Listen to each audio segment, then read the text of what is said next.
just a geographical boundary.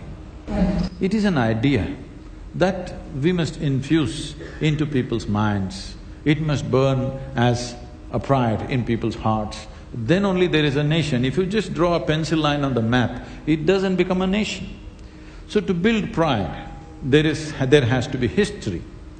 No nation has as much history as we have, but our children, when you were studying in school, you studied nothing to be proud of. If you just look at it, recently I was talking to the education minister in Tamil Nadu. For example, everybody knows about Cambodia, Angkor Thom and Angkor Wat. These temples are the engineering marvels, even by today's standards, most incredible things that human beings can create. Tamil kings went there and built it. From first standard to 12th standard, does any Tamil child even read one line saying that our ancestors went there and built this? No. We only study how people came and conquered us, raped us, looted us, and this is what we study. A fourth standard child in Lebanon will know, fourth, fifth standard, those 3 years they study this, every one of them know Indian labor, Indian sculptors, Indian yogis and Indian elephants came to Lebanon 4,200 years ago and built the Baalbek temple, which is a phenomenal structure even today. Every child in Lebanon knows it to a point. There are thousands of people in Lebanon who take their first name as Hind. Here we shout Jai Hind, there's no one Hind here. But in Lebanon there are thousands of people named Hind because they feel these people from somewhere came and built this temple, and even today there are thousands of people by that name. You go to Palmyra, Aleppo, Damascus, all these places are living history that over 8–10,000 years ago, these cities were built by taxing Indian traders, by taxing them. So you can imagine what is the volume of traffic that must have been happening to build entire cities based on the tax that was collected from the Indian traders. Ask any Indian child, have they read anything about it? No, nothing of pride.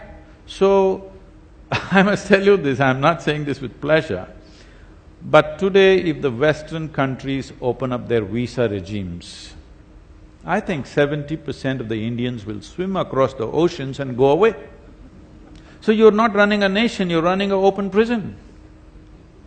Nation is when I want to be here and make things happen, this is a nation. I want to run away because there's no other way I'm staying here, this is not a nation.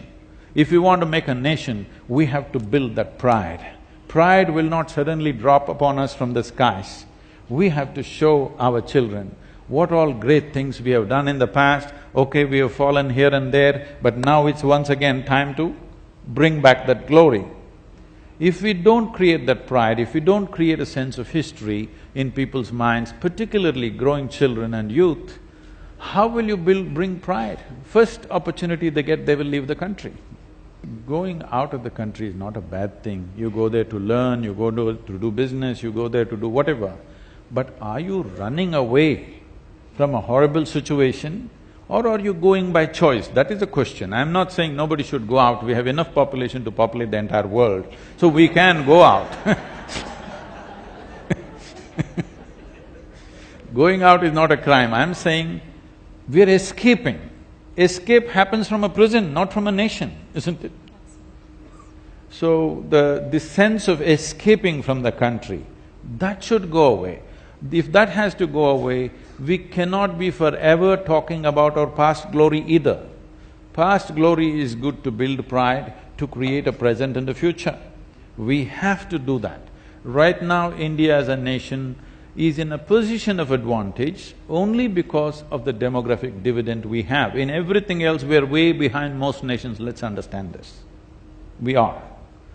But we have a demographic dividend that we have the maximum number of youth. But if we do not cash in on this in the next 15 to 20 years, once again it'll be a slide down.